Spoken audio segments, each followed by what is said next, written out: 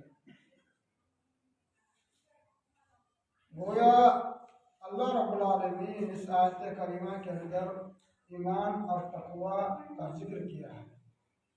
یا ایھا الذین آمنوا اتقوا اللہ، اے وہ لوگ جو ایمان لے آئے ہو، جسٹ بات کہا ہے کہ اتقوا اللہ، اللہ سے خدمت کرو۔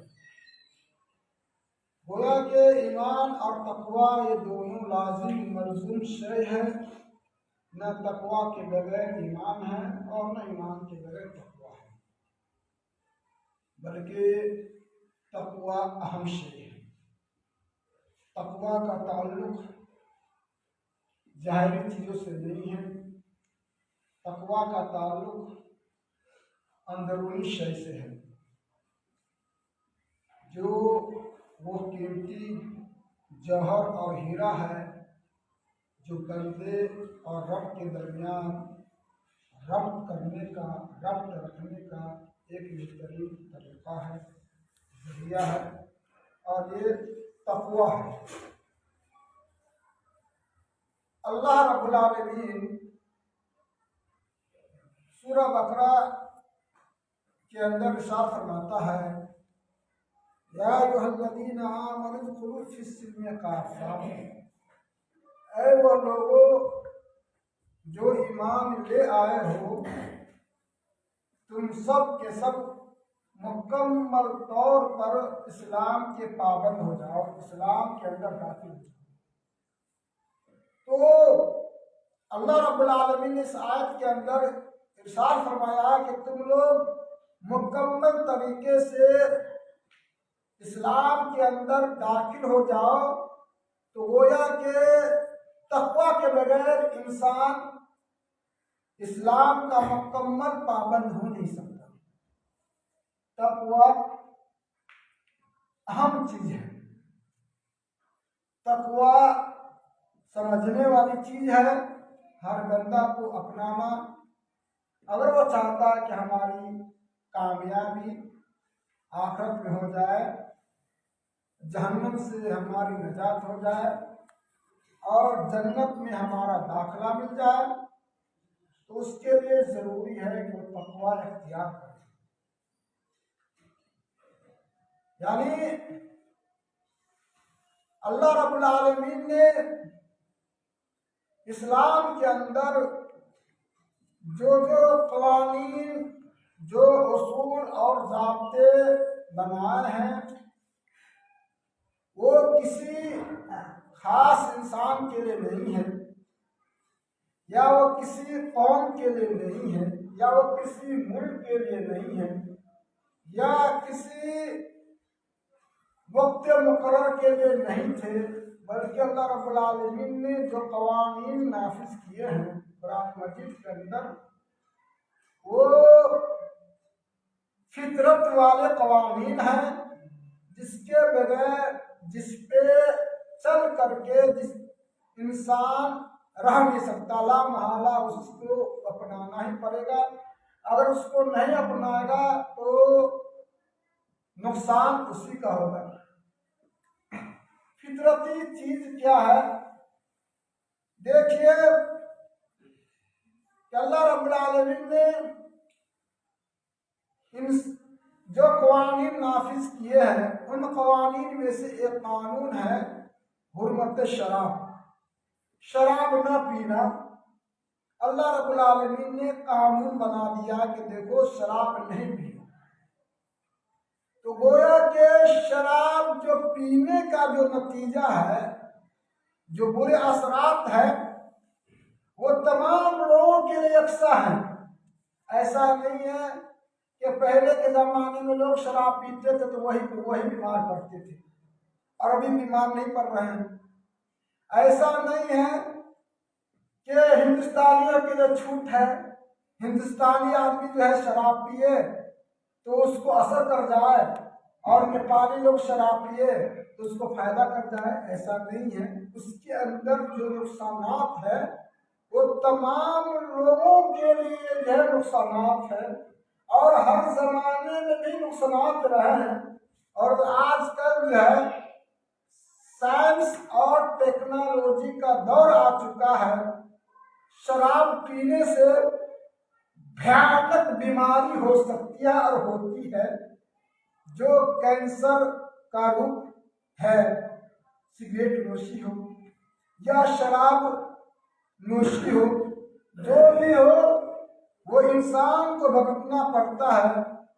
اس کا اثر جو ہے پھیپھڑے سے ہوتا ہے، کبھی کڈنی سے ہوتا ہے. تو گویا کہ شرابی جو ہو دنیا کے کسی بھی خطے کے اندر موجود ہو، اللہ رب العالمین نے جو نقصان اس کے اندر رکھا ہے بلکہ جو بھی پیے گا اس کو وہ نقصان بھگتنا پڑے گا. فطری قانون ہے، اس کو پالن کرنا ضروری ہے. انسان پالن کرتا ہے، ایک مومن پالن کرتا ہے تو اس کو دوہرا فائدہ ہوتا ہے. اس کو اللہ پہ یقین ہوتا ہے، محمد رسول اللہ صلی اللہ علیہ وسلم کی نبوت و رسالت پہ اس کو یقین ہوتی ہے، اور پھر جو ہے اس کا ایمان آخرت پہ ہوتا ہے. یہ سوچ کر کے اگر شراب کو چھوڑ دیتا تو مومن ہے، اور وہ اس کی پاداش میں وہ دنیا کے اندر بھی جو ہے طرح طرح کے مسائل، مشکلات اور بیماریوں سے محفوظ رہ سکتا ہے، اور آخرت میں اس کا ٹھکانہ جنت ہے، جہنم سے چھٹکارا ہے. لیکن اللہ پہ ایمان نہیں ہے، یوم آخرت پہ ایمان نہیں ہے، اور صرف اور چاہتا ہے کہ ہمارے جسم، ہماری باڈی جو ہے محفوظ رہے، اور ہم وہ نہ پیے. اس کے پینے سے جو ہے ہمارے جسم کے اندر جو ہے یہ اثرات، ہم جو ہے بیمار پڑ جائیں گے، اور ہم جو مجھے مصیبتوں کا سامنا کرنا پڑے گا. تو دنیا کے اندر وہ بیماری سے تو محفوظ رہ سکتا ہے، لیکن بھیانک جو بیماری جو آخرت میں ہے، جو ایمان اس کے اندر نہیں تھا، اس کی وجہ سے وہ جہنم میں جائے گا. اس لیے محترم بزرگوں، دوستوں، یعنی اللہ رب العالمین کہتا ہے انما ذالکم الشیطان یخوف اولیاءہ فلا تخافوا وخافوا ان کنتم مؤمنین. یہ جو شیطان ہے نا، تم کو اپنے ساتھی سے، اپنے چیلے چپاتی سے تم کو ڈراتا رہتا ہے.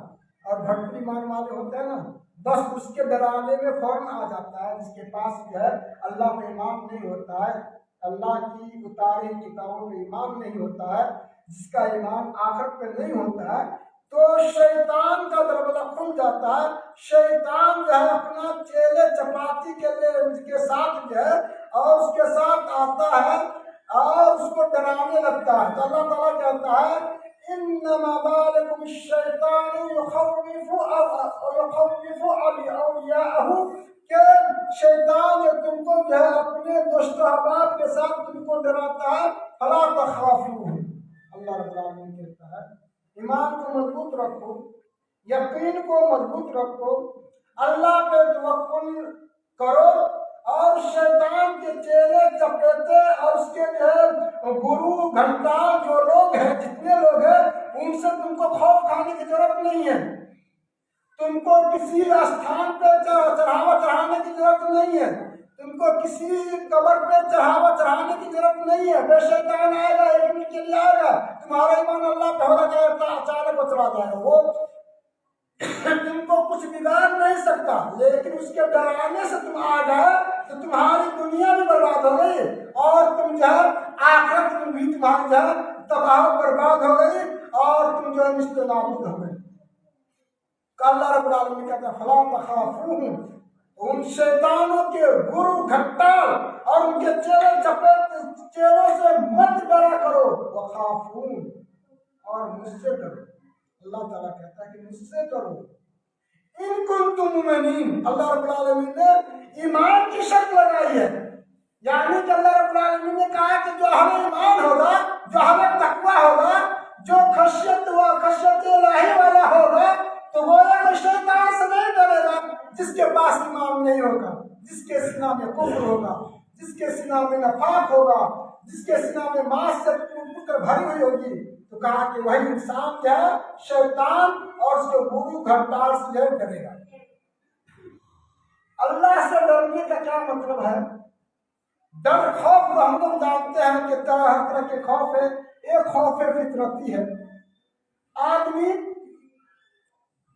آگ کا نام لیتا ہے تو فوراً ڈر محسوس کرنے لگتا ہے، طرح طرح کی کپکپی ہو جاتی ہے۔ تو کیا اس کو لفظ آگ سے ڈر ہے؟ نہیں، بلکہ آگ کے اندر جو تاثیر ہے، جلانے کی صلاحیت اللہ رب العالمین نے رکھا ہے، اس کا جو نتیجہ ہے اس نتیجہ سے اس کو ڈر ہے۔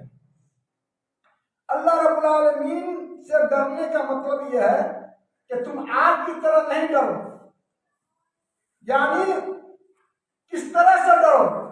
ایک ڈر جو ہے انسان کے ماتحت کو جو ہے اپنے افسران سے ڈر ہوتا ہے کہ جب تک افسر لوگ سامنے موجود ہوتے ہیں اور جو کارکن حضرات ہوتے ہیں تو اپنے آقا کو دیکھ کر کے خوب مزے سے کام کرتے رہتے ہیں، محنت سے کام کرتے رہتے ہیں، اور جیسے ہی افسر چلا جاتا ہے، افسر ان کی آنکھوں سے اوجھل ہو جاتا ہے، تو پھر جو ہے منمانی زندگی گزارنے لگتا ہے۔ پھر جو ہے وہ 2 گھنٹہ کا کام میں جو ہے 3 گھنٹہ 4 گھنٹہ لگا دیتا ہے۔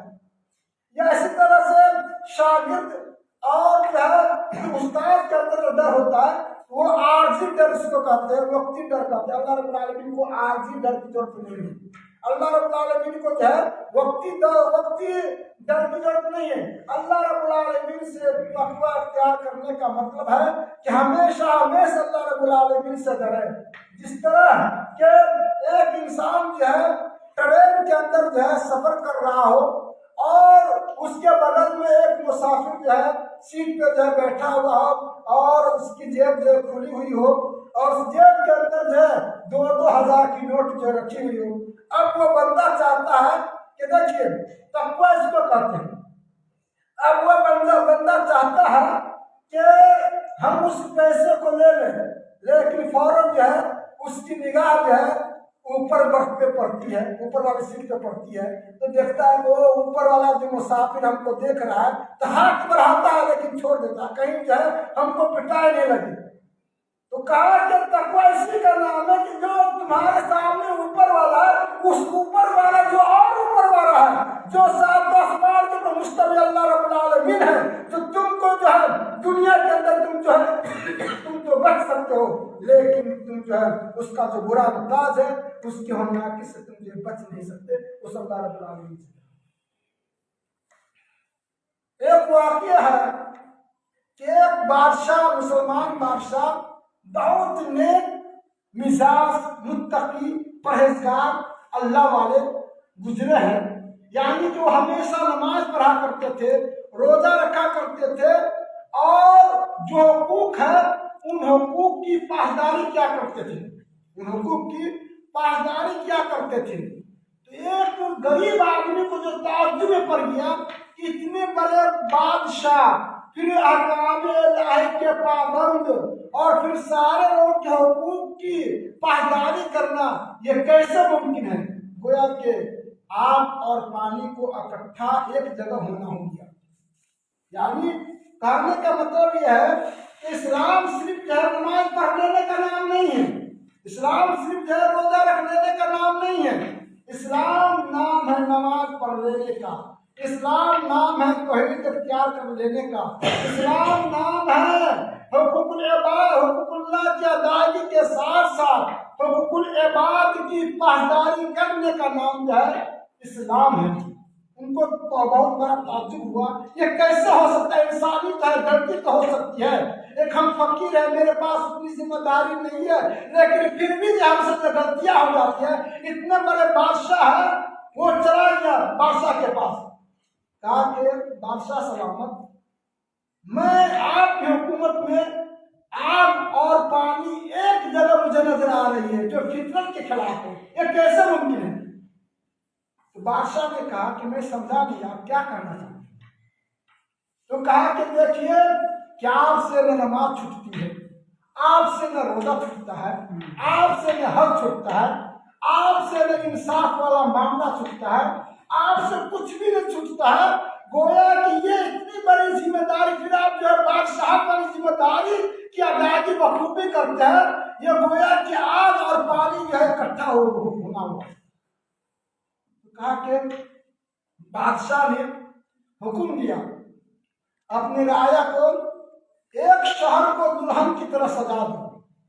بالکل دلہن کی طرح شہر کو سجایا گیا، اور 2 جلاد کو اس فقیر کے پیچھے کر دیا، اور فقیر کے ہاتھ میں پانی کا پیالہ دے دیا، اور فقیر کو کہا کہ جاؤ تم سیر کرو، لیکن یاد رکھو پیالہ کے اندر جو پانی بھرا ہوا ہے، اس پیالے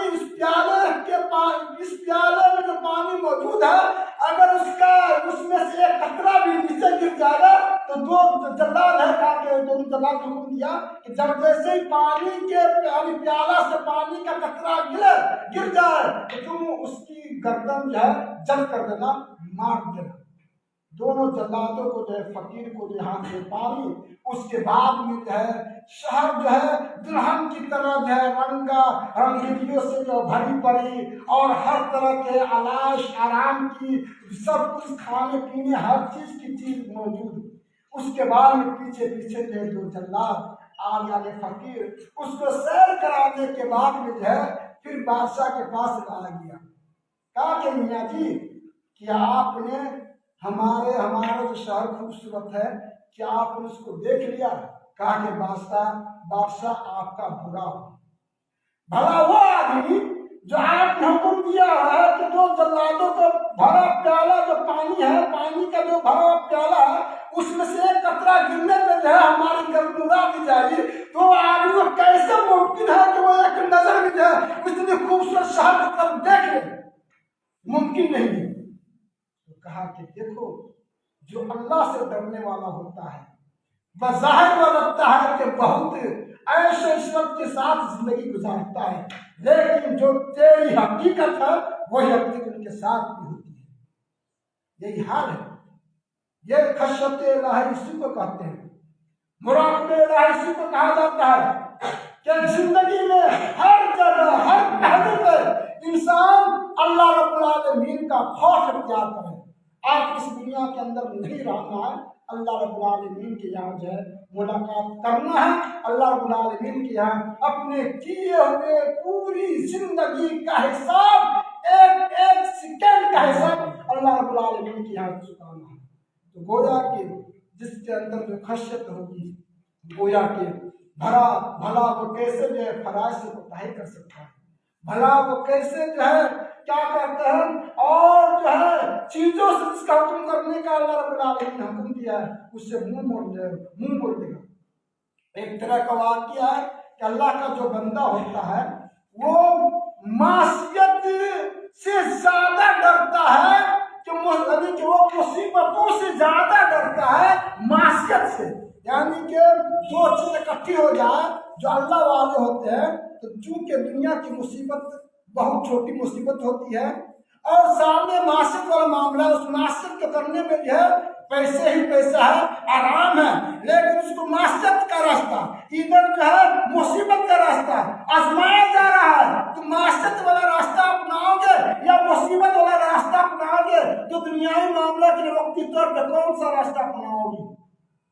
جو ایمان والا ہوتا ہے، جو اہل تقویٰ ہوتا ہے، وہ معصیت کے اوپر جو ہے مصیبت کو ترجیح دیتا ہے، کہتا ہے کہ مصیبت کی گھڑی تو مجھے منظور ہے تاکہ ہم کو آخرت میں جو ہے بہترین طریقے سے جو ہے ہم رہ سکیں اور اللہ رب العالمین کی ہمارا گزارا ہو جائے، اور معصیت کو جو ہے وہ چھوڑ دیتا ہے۔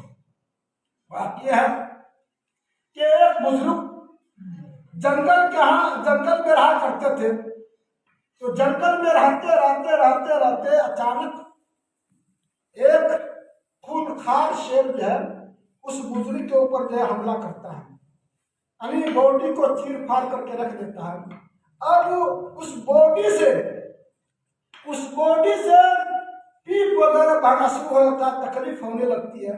اس تکلیف میں بھی وہ آدمی کہتا ہے الحمدللہ الحمدللہ الحمدللہ، یعنی کہ شکریہ کا کلمہ جو ہے وہ اس کے زبان سے باقی ہے، درد سے کرا رہا ہے، لیکن زبان پہ جاری ہے الحمدللہ الحمدللہ، اللہ تیرا شکر ہے۔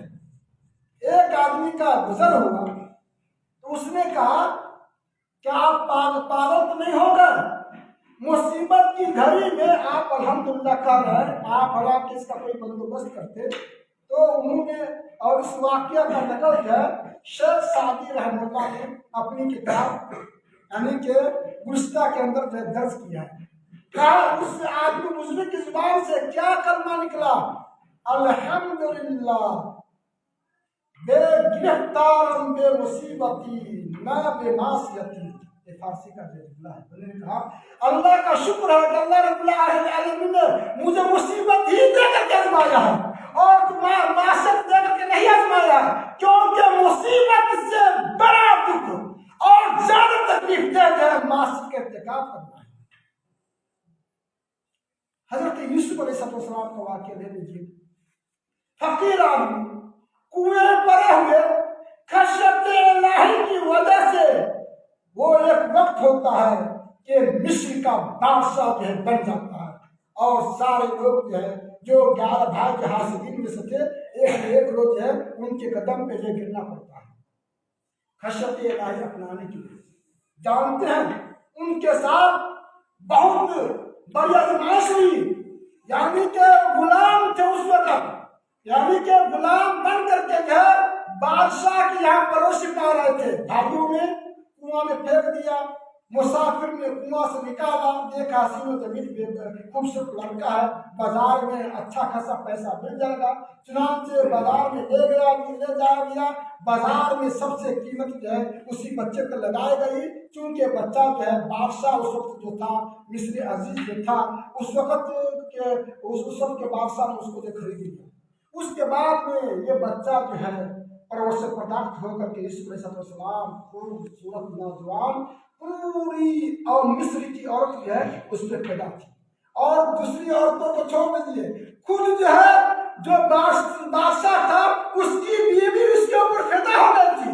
اللہ رب العالمین نے جو ہے اس کا ذکر جو قرآن میں کہا کیا کہا کہ ان کو کہیے کہ وَإِن لَّمْ يَفْعَلْ مَا أَمَرَهُ، اگر وہ میرے حکم کی تابع داری نہیں کرے گا تو ہم اسے جو ہے جیل بھیجوا دیں گے، اور دھمکی دیتی ہے جیل بھیجوا دیں گے، کیونکہ بادشاہ کی بیٹی بادشاہ کی بیوی ہے، اور بیوی جو کہے شوہر کا ماننا پڑتا ہے۔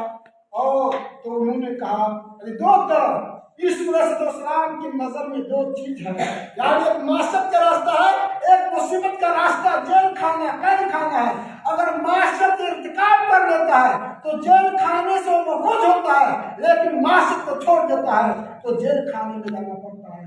اللہ والے تھے یوسف علیہ السلام نے کہا کہ میرے پیر کے جوتی پہ یہ ساری دولت جائے، کہا کہ مجھے مصیبت موجود ہے، کہا رب السجن احب مما يدعونني الیہ، اللہ رب العالمین مجھے جیل کھانا پسند ہے، لیکن یہ معاشرت جو ہے یہ برائی کا ارتکاب کرنا مجھے پسند نہیں ہے۔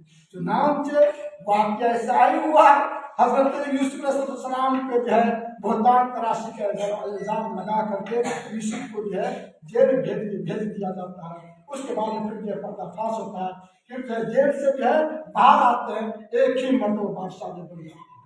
گویا کہ معاشرت سے بچنے والوں کے لیے دنیا میں بھی بنائی ہے اور آخرت بھی بنائی ہے۔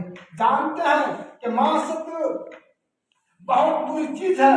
اللہ رب العالمین کہتا ہے وقت یعنی کہ تم لوگ جو ہے فلا تخشوہم واخشونی، کہ تم لوگ جو ہے مجھ سے جو ہے خشیت اپناؤ اور میرے علاوہ کسی اور سے تم لوگ جو ہے نہیں ڈرو۔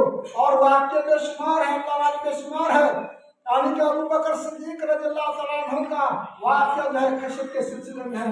اللہ کے نبی ہے کہ محمد رسول اللہ صلی اللہ علیہ وسلم کا انتقال ہو جاتا ہے، انتقال ہونے کے بعد میں اب مسلمانوں کا بعد دور سنبھالنے والا ہونا چاہیے۔ لوگوں نے جو ہے بیعت کر کے جو ہے ابو بکر صدیق رضی اللہ تعالیٰ عنہ کو مسلمانوں کا پہلا خلیفہ چنتے ہیں، اس کے بعد میں جو ہے وہ مسلمانوں کا بوجھ یعنی خلافت کا بوجھ، پھر جو ہے بال بچے بیوی سب کچھ ہے، پھر بھی جو ہے آخر جو بیوی کی بھی جو ہے ضروریات ہے، بال بچے کی ضروریات ہے، وہ کیسے پوری ہو؟ چنانچہ انہوں نے ایک تجارت شروع کر دیا اور کپڑے کی تجارت، یعنی وہ کپڑے کی گٹھری لے کر کے اپنے کندھے پہ نکال کر کے جو ہے بیچنے جا رہے تھے۔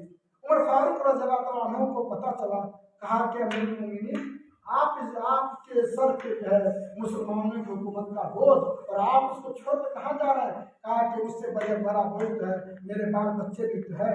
تو عمر فاروق رضی اللہ عنہ نے مشورہ کر کے بیت المال سے جو ہے کہا گیا کہ جتنی ضروریات کی پوری ہو سکے، اور ابو بکر صدیق رضی اللہ عنہ کو جو بیت المال سے جو مال ہوتا تھا کہا کہ ان کو دے دیا جائے۔ چنانچہ ابو بکر صدیق رضی اللہ عنہ پوری ایمانداری کے ساتھ دیانتداری کے ساتھ اپنے عہدہ کو نبھاتے ہیں۔